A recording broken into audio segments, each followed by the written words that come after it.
Hello and welcome to the Empower Nutrition Podcast. I'm so excited to have Victoria on the show today. Welcome, Victoria. Hi, Erin. Thanks so much for having me. This is exciting. Same. I can't wait to get to chat with you. We're so like-minded. I'm going to quickly just read a little bit about you, if that's okay, and introduce you to everyone. Yep.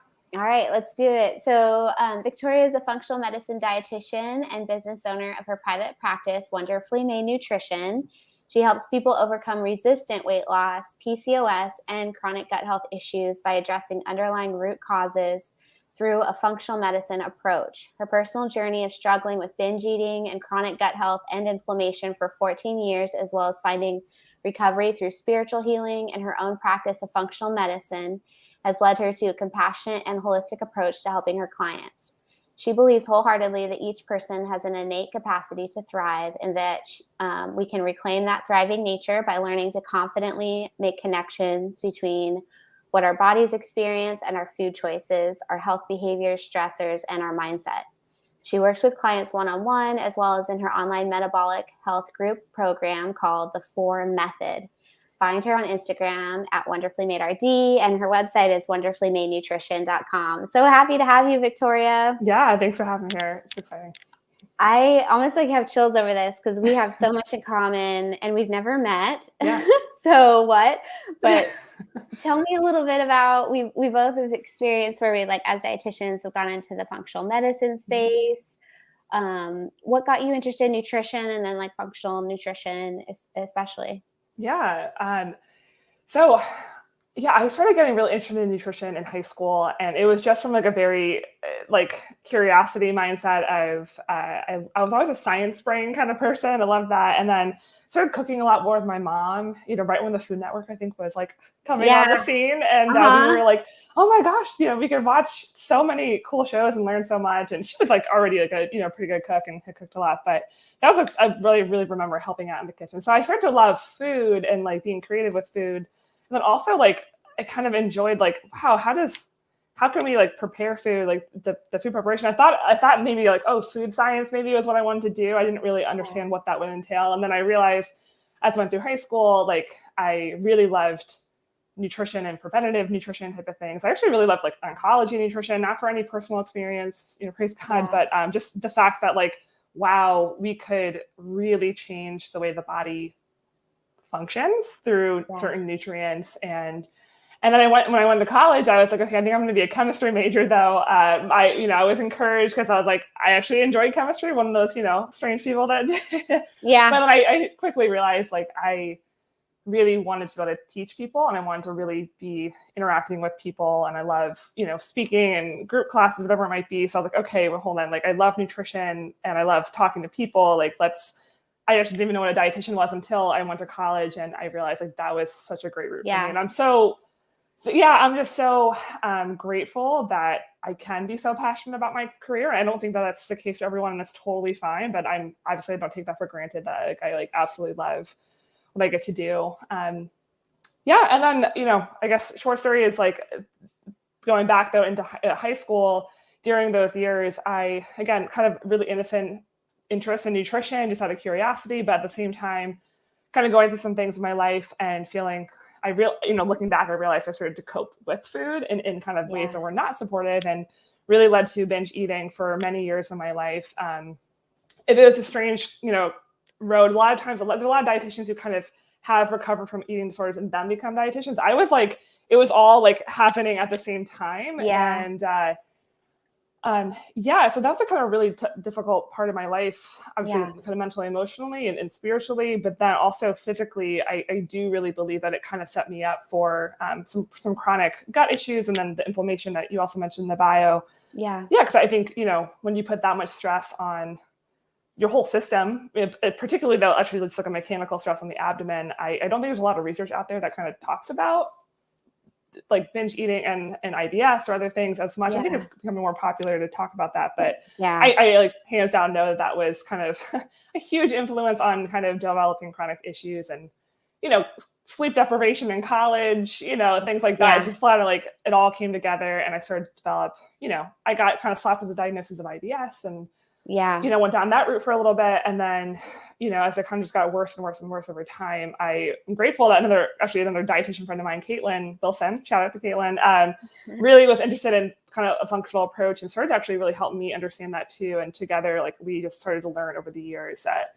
a more of a root cause approach could be a better way. And that was not easy though, because I was totally new to that and like learning about herbal antimicrobials and like, trying all the SIBO remedies and really not feeling like I was getting anywhere though. And that was really frustrating. But I was still kind of working with binge eating at that time too. So I was like, okay, this is definitely not supporting me. And a lot of spiritual healing occurred in my life. I'm really grateful for that, because I think that, when it comes to like if we really want to see healing, I think there needs to be a holistic approach. Like for me, I was never asked by a gastroenterologist, do you struggle with, what's your eating like? And that's huge. It was so hidden in my life. And if someone were to finally break that open and recognize that, I think that would have been helpful. But, I'm thankful that over the years, I think I had enough wisdom to, and kind of self-awareness to be like, okay, this finally, like, I do need to heal from that. So, but I was still left with a lot of physical issues. Like even when the binge eating stopped,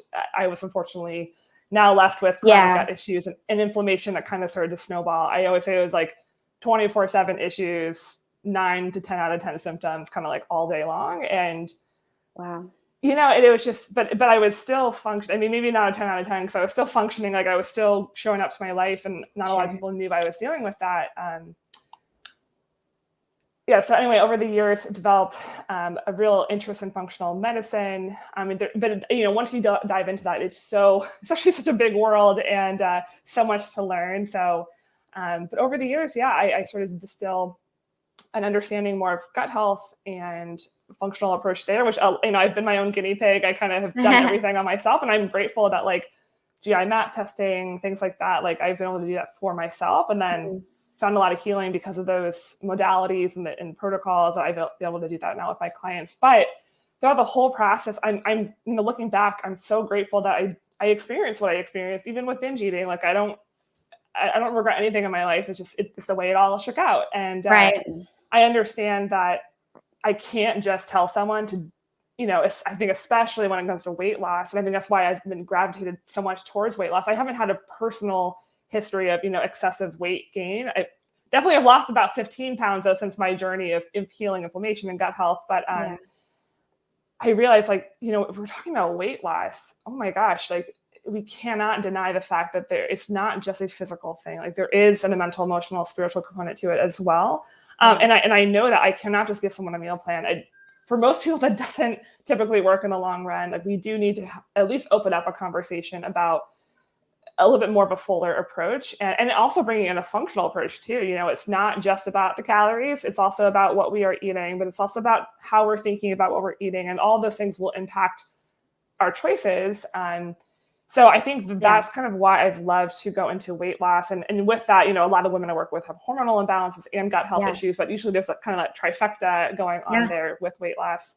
And I love that I can open the doors, because so many women come in, and I work with men too, but I would say predominantly women. And there's just such a shame, there's such a defeat there. And there's honestly a lot of kind of poor nutrition dogma that we have to almost unlearn a little bit too. So I'm sure that we resonate. we agree on that as well. 100%. Yes. Victoria, I just want to thank you for sharing that also openly. I shared like overviews of my stories for many years, but I just gave a live like talk last weekend, and it was really the first time that I just like said out loud to like a group of people, like I had binge eating for like 10 or 11 years, and I probably could have been diagnosed with an eating disorder. Like it felt kind of crazy to like say that like in that way. And I think it's so interesting that you and I both have that story, because I guess one thing I shared in that talk was I thought there was something like wrong with me, that like I was like inherently that person. And like I had a lot of shame around just like not being able to get my act together with like, why can't I restrict my food enough and like self-control enough and exercise enough to like be like thin all the time. And I bet you've experienced the same, but let me know. But like through my work with clients over now, like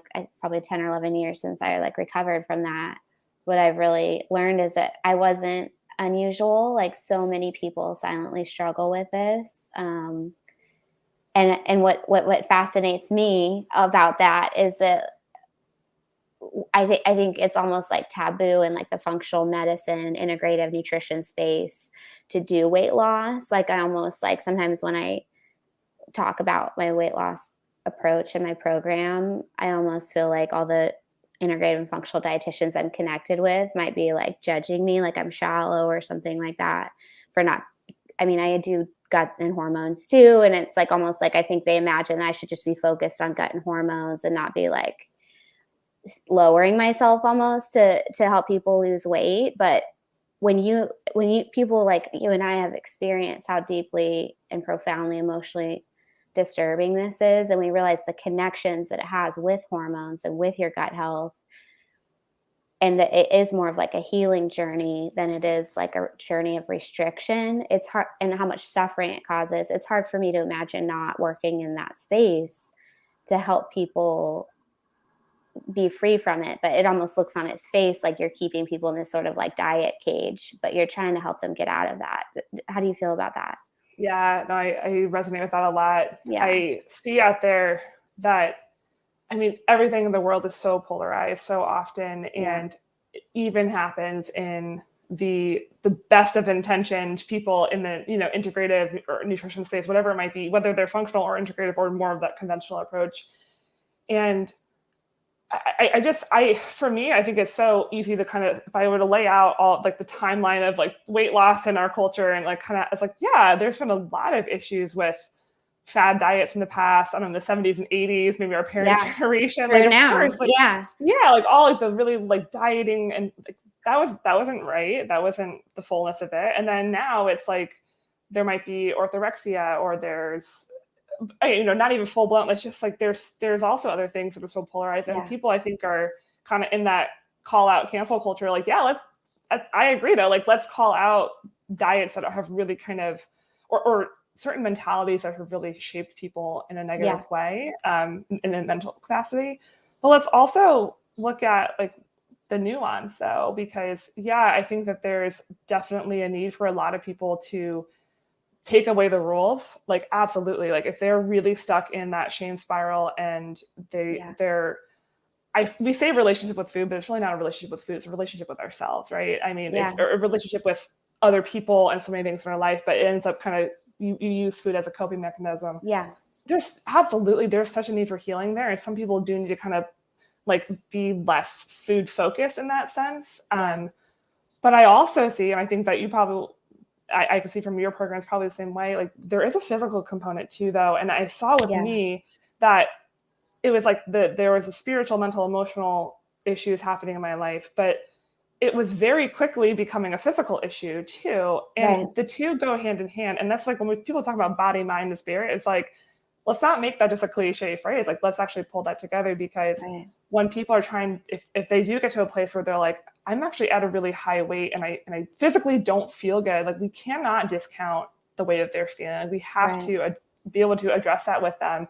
But I think we have to be able to also address with our clients the nuance that like there are so many components going on here, and we're not just gonna, we might not be so scale and weight centric to begin with, and that's okay. But we can also say that you will, like, we do want you to lose weight though as well. So, but I think, you know, and I think that even the people with the best intentions who are trying to be like non-diet dietitians or whatever it might be, like I know that they're coming from a good place. But I think that it's easier to stay there though, because the nuance is really difficult. It's uncomfortable, and it takes a lot of effort, and it takes a lot of like tough conversations, and a lot of like, you know, keeping your mind in a good foundation. And I think it's hard though to stay there. And I think that for some people, again, they're well intentioned, but they're still a little bit on, like, they're still on the opposite extremes. And it's like, I always talk to my clients, like, we want to bring it back to that temperance, that middle ground.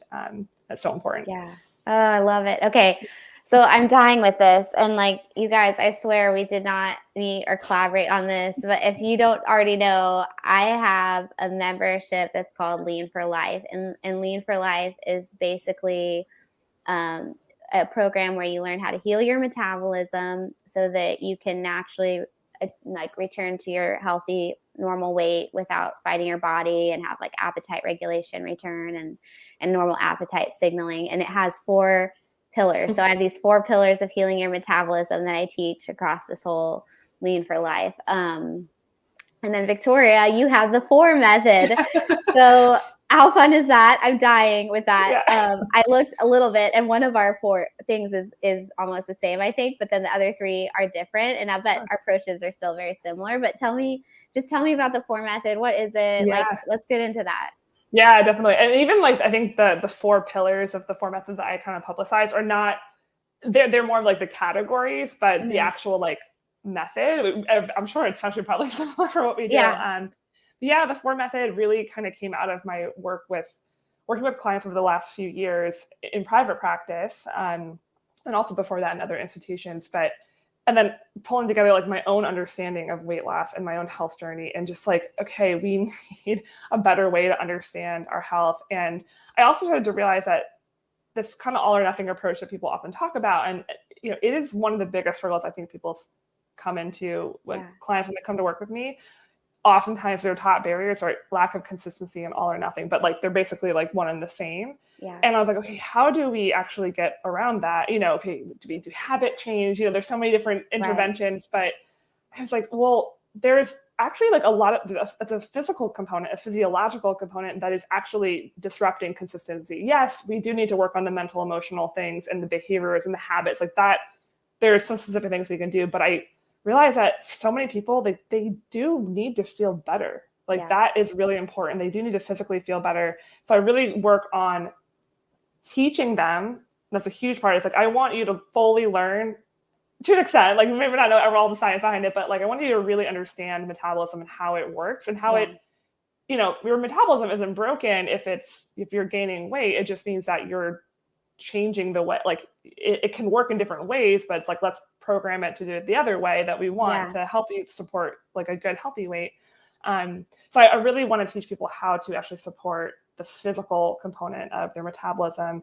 And that once we do that, we talk about appetite regulation and reducing cravings. Like, that's a huge burden that gets lifted off people's shoulders, because it's no longer about their willpower only. I mean, again, we have to enact our will for sure, and self-denial can be part of it as well. But you don't need as much willpower when your body isn't fighting you, because you have like appetite dysregulation and all that. So I think that is like the key thing that you and I both have landed on, that most people have never even heard of or landed on, even like professionals in this space. And it's that when people struggle with their weight and their appetite, there's an emotional element to that.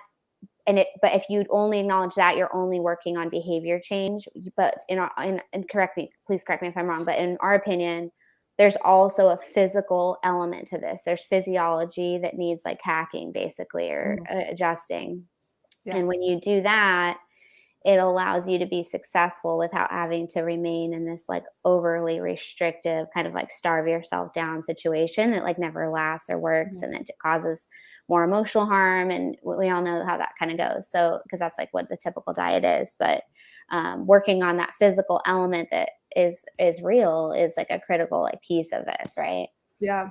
And that understanding really came out of my own experience of, for such a long time, it was really willpower focused, because I was coping with food and I wasn't experiencing a lot of physical side effects for a long time, which I think makes it perpetuated even longer.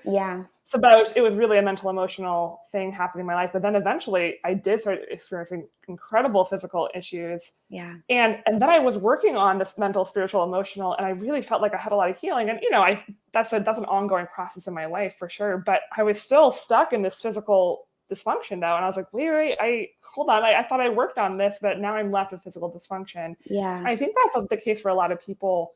We could, or if they come to me and we work solely on, I don't think I can even fully work on the mental, emotional side with people anyway. Sometimes like they need additional therapy or other things. But if we were to only kind of stay in that process, sometimes people like they are changing the way they think, but they just don't know how to eat in a way that supports their metabolism. Yeah. And like just that simple lack of knowledge, like it's just blissful ignorance at that point. And it's not their fault. They just don't know. So no. And they've yeah. tried like 1,000 diets, but none of them have taught them how to eat. Yeah, exactly. So they're stuck in that kind of the mental like, or they're working on the mental component, but it's not actually changing their physical experience. And that's really defeating, because at that point they're like, okay, I've done everything I can. I don't know what else to do. But I love when they come in and it's like, we can kind of, lift up the hood and say like, this is what's really going on here. And that's so freeing for so many people to learn a new way of thinking about our health and the way it works. So yeah. Okay. I want to kind of speed round, because I know this is like, for me at least, like each of these 4 pillars can be like an hour-long talk, but like, can we go through like the 4 pillars, just like what they are? Like, I think the first one is like blood sugar balance, right? Yeah, okay. Sure. Maybe give me a little bit on that, of what that's about, why is that a pillar, and like what sort of like the direction you take people around that. Yeah, it's my favorite thing to talk about in the program, because I think, again, it's like it blows people's minds. But it's like, okay, if we have blood sugar imbalanced, then we have insulin upregulation, which is a hormone. And when we produce more of that, or our body's not, accepting it that well, we have to produce even more. And that's when we get insulin resistance, or just higher insulin production overall. And that can lead to weight gain. And also it imbalances our blood sugar to the point that we end up getting, basically it pulls away energy that we could burn, and it stores it as body fat. And then that means less energy for us, so that we feel more tired, we have more cravings, and we go into that vicious cycle. So if we can stop that whole process, like put a cog in that machine, wow, that we really open up the doors to, I call it like, we can unlock weight loss. Like it isn't create weight loss necessarily. Like we have to still do some things maybe after that, but for some people that alone can actually create a lot of support. So that's like absolutely the first place. And I love that, because we don't have to focus on calories at that point. Like we're just focusing on feeling different and feeling a lot better. And people don't realize how much blood sugar balance is inextricably linked to our weight, our energy levels, our cravings, even our mood, and kind of like irritability or lack of that. So yeah.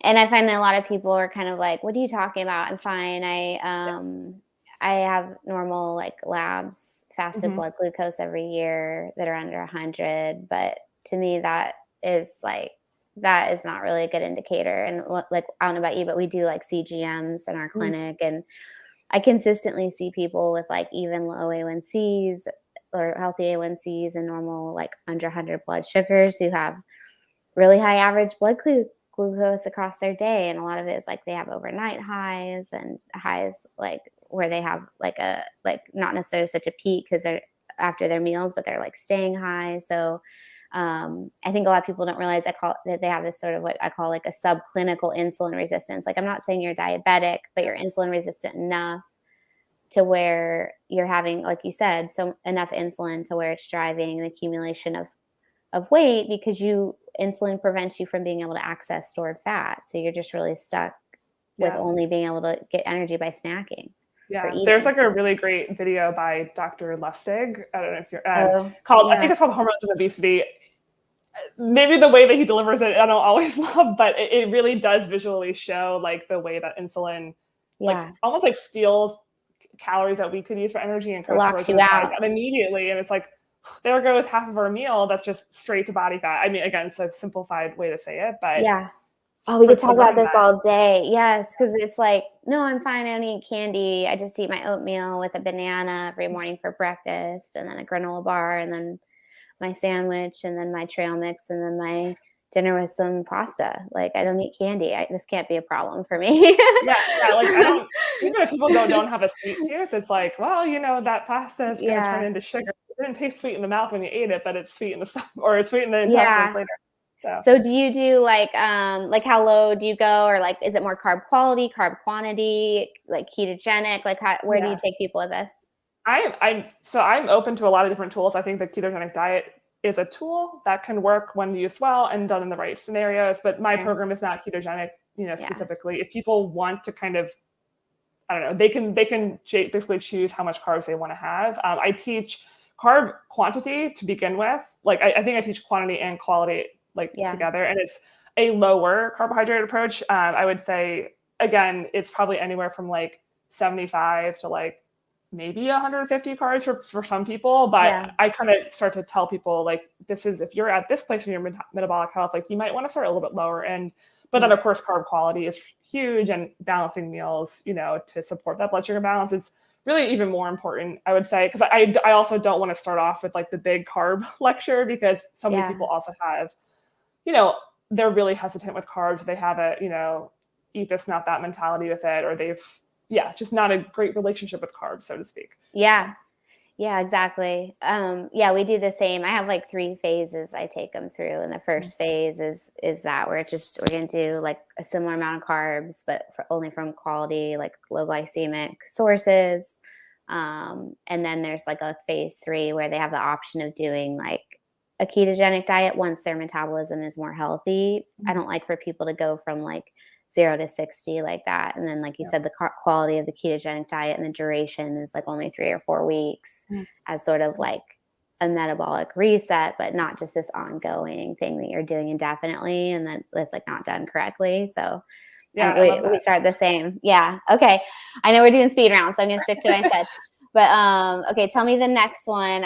Is it nutrient sufficiency? Yep, nutrient sufficiency. So I think that's huge. And by nutrient sufficiency, I mean like getting enough protein, fat, fiber, but then also just enough calories overall. But when we start off with, okay, if our blood sugar is getting more balanced, we have reduced cravings, we actually can manage, like calorie counting isn't necessarily needed at that point, because with that nutrient sufficiency, and then also the next portion is some level of like meal spacing is really needed, because, you know, people come to me and they're like, oh, they're eating 8 times a day, but they're only having 100 to 200 calories at each time or each meal or snack. It's like, it's not always really satisfying. Like opening up a bag of like Skinny Pop popcorn, it's only 100 calories. It's like, who really wants to only eat one bag? Like, no one does, because it's not satisfying. So if we actually could, you know, start to put the food together into discrete meals throughout the day and actually have space between meals, one, we support gut health and hormone health. And then of course it's more satisfying. We're not spiking blood sugar as much, you know, throughout the day. And also it allows us to have more volume and more calories at a time. So when I tell people, like, if we're upping the calories at a given meal, they start to get really afraid, like, oh my gosh, I'm going to gain weight. And like some of them might at first, but again, it's like, well, but remember, next week we're going to talk about meal spacing, and it's going to be a little bit different. So I just want people to really start to get into the mindset of, this is about getting enough at our meals. And, you know, I always tell people, like, I know I'm in a place where my metabolic health is, I think, in a really great place, but like I eat like 700, 800 calories at lunch, like no joke. And people like drop their jaws at that. And I'm like, 100%. And they're like, but you're not gaining weight. I'm like, no. And I feel great. Yeah. But I just tell people that to kind of see, like, this is how much we can change this. And it really does feel better. So totally. Because I used to eat a little 250 calorie bar and I was gaining weight. So how's that for not calorie counting? Yeah, exactly. Okay. I love that. And then is the third one meal spacing? Yeah, meal spacing and like some level of fasting. But when people hear fasting, they're like, oh no, like you're going to make me like, you know, do a intermittent fast, like 16-hour fasting or something. And because I remember years ago when I was still kind of in the binge eating, kind of trying to heal my gut health, one of the doctors I love following online, he talked about intermittent fasting and like, oh, like, you know, you could do like a gut reset for a day and do a fast day. And I was like, I literally can't go more than 3 hours without like thinking or eating food. I was like, how would I ever do that? I realized, because I was still in that kind of mental mindset, and also the metabolic issues that I was having in my body, I was like, of course I couldn't go more than 3 hours. But of course, by that point, though, if we've talked about blood sugar balance, we're working on that. We're talking about balanced meals, nutrient sufficiency. Once we get to the fasting portion, and again, I tell people, like, the most basic fast is a 4-hour fast between your meals. Like, if you don't want to do the whole intermittent fast, like that, I consider that a fast, you know, and I tell them that. Like, let's work on that, and let's work on maybe an overnight fast of 12 hours. And for some people, that's like, oh, I'm already doing that. And other people are like, oh my gosh, I'm actually only getting 8 hours every night. Like, I didn't realize that. So I think, and that's so basic. Like, what most people at that point can really do that.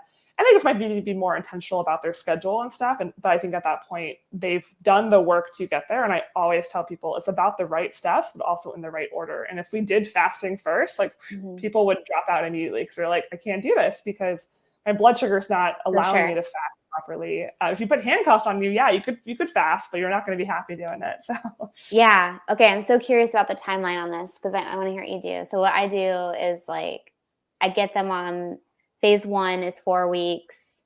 It's healing your metabolism. The rule is to eat within 12 hours, but I don't think of that as a fast. I just think of that as like healthy human eating. As you're right, there's some people that are like out to 16 hours a day they're eating. So get within 12. Other than that, it's all just about diet quality. What this is getting onto the right like eating pattern, basically supporting them with that for 4 weeks. Phase 2 is an optional like next level where they incorporate some time restricted feeding. The most common thing I'll do is like a 16-8, 5 or 6 days a week. And then they have an option of like a prolon. We do like a group prolon, which is like a 5-day fasting mimicking diet for in week 3.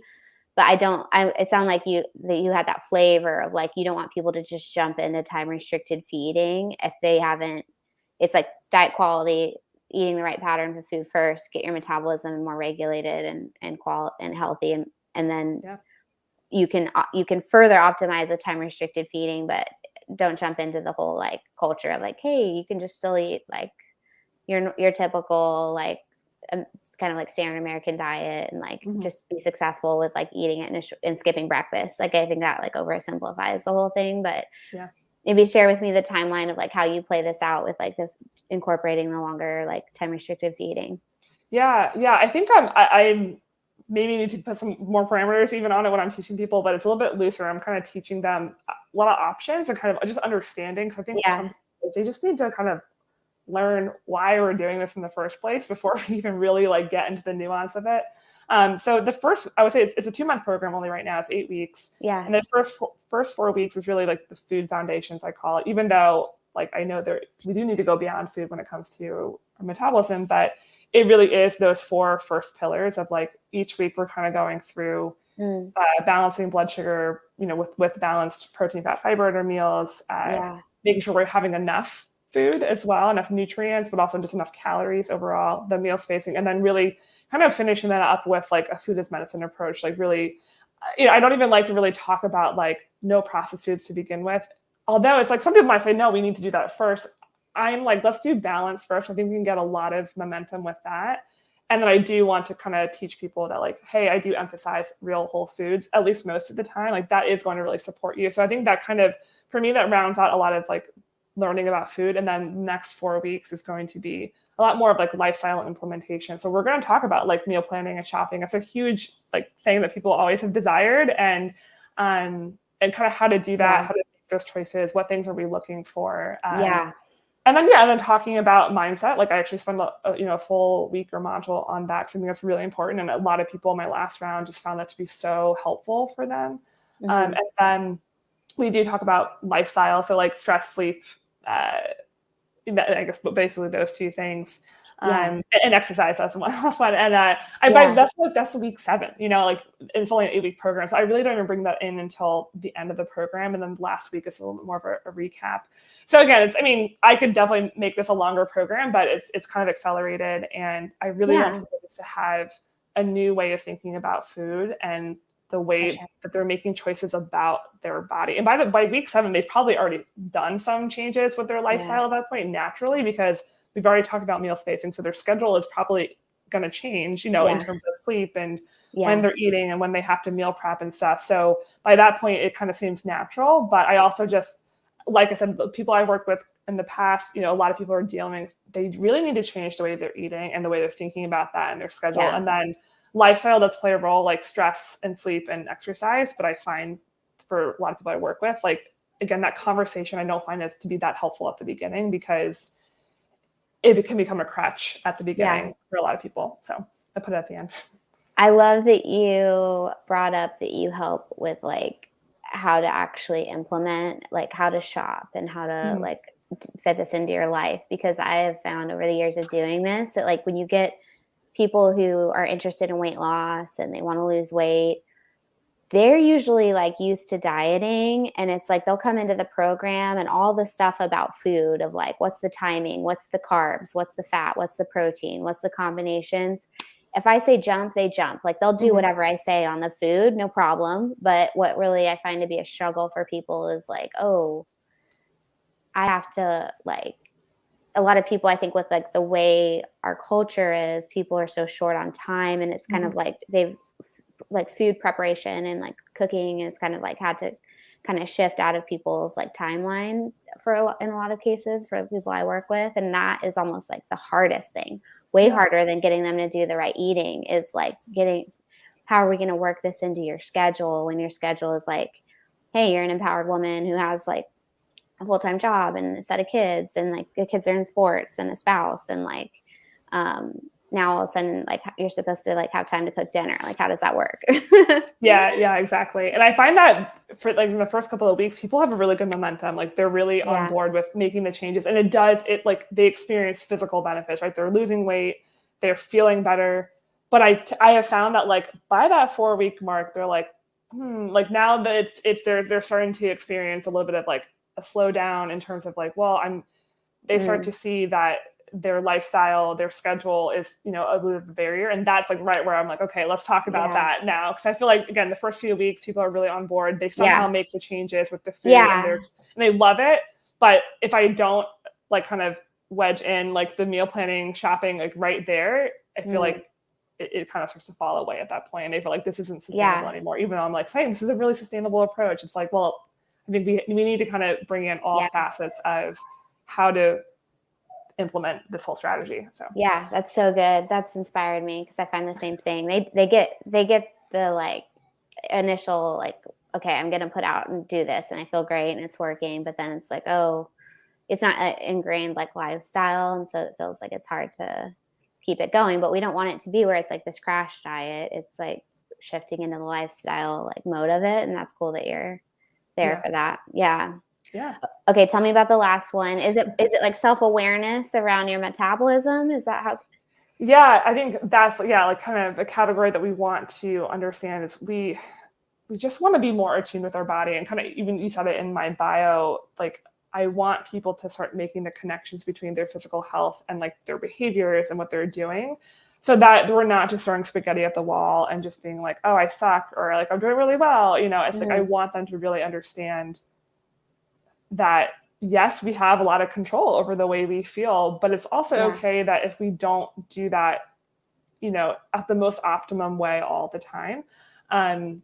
Like one of the clients, she's a friend of mine too, but who did my last round, she is a youth minister, and she has pizza probably like at least every other week with her youth ministry. And she felt so good that she could actually start to like have that slice of pizza and not feel bad about it. But like, there's a reality though. It's like, okay, if you're in the all or nothing, you'd be like, all in would be like, nope, can't have that pizza. And then I call it the nothing of the all or nothing is when we're like, we've done that. Now we feel shame, or we feel like we failed. And then we just have, we have like 4 slices because we just don't care. We're like in that screw it mentality. Yeah. But in the middle, it's like, hey, 1 large slice of pizza is actually fine. Because they're understanding like what's the protein, fat, fiber in here, or what's lacking, and then they can actually incorporate other things along with that, whether it's a salad or or maybe just keeping that 1 slice, whatever it might be for them. And it just gives people freedom. Like that self-awareness allows people to actually have freedom. And so many people have gone through their whole lifetime with never having any ounce of that freedom. And I feel that, like, I think for me, it was different because I always had a knowledge of nutrition in one sense, but I had a lack of freedom. But also I've had a lot of dogma that has had to change in my life about 100%. What I thought about nutrition, a lot of unlearning things I learned in school and stuff. Absolutely. Yeah. There's a reason why most dietitians, we're still like amazing, but like there's a reason why most dietitians have this like old school, like calorie counting approach to weight loss. That's what we're taught. So, I was even like, I have a container of like diamond walnuts right in my cabinet, and I was just looking today, I was like, oh my gosh, they're still putting like the low fat and low cholesterol still good for heart health. I was like, because I thought it was actually going to say like omega-3 content. I was like, oh, it's really cool they're calling it out. I was like, oh no, they're still calling out that like a diet low in cholesterol is good for heart health. And I was like, gosh, like what the heck? Like people, whatever, eat the walnuts, like great, that's fine. So like as long as it's on a healthy product. Just make sure you have a little cholesterol to balance it out. Thanks. Yeah. Oh my gosh, Victoria, I feel like we could talk all day. But I know I have to let you go. But I know a lot of people are going to be inspired by what you shared. And so where should people go if they want to learn about you, if they want to learn about the 4 method? Where can they check you out? Yeah, sure. Well, I'm on Instagram. I'm trying to be on there more consistently, but it's at wonderfully, so wonderful and then LY made, MADE.RD. So wonderfullymade.RD on Instagram. And I've posted a lot about just blood sugar balance. I think I've really been driving that home on there, and a lot about the all or nothing mindset. Then you can also find me at my website, wonderfullymadenutrition.com. And I have information about my services, my 4-method program, and a little bit more about my own bio and kind of my longer health history and kind of experience with, a lot of spiritual healing, and then also a lot of physical healing as well. I love that so much. And I just resonate with you so much. I've also had a spiritual journey with my healing as well. And I think it's cool that you like openly share that fact. I know a lot of people are encouraged to hear that as well. Yeah. Awesome. Cool. Well, thanks, Victoria. We'll put all that in the show notes and we'll tag you. And then, let's stay in touch. I'd love to. And I can imagine like 4 new episodes that we could have just off of your 4 pillars and go from there. Absolutely. I feel like there's so much more I want to actually learn. I didn't realize how much alignment we had in our own journeys too. So that's amazing. I guess what's true and real, more than one person will typically find it. Yeah. Thanks again, Victoria, and have a great rest of your day. Thanks, you too. Take care. Bye.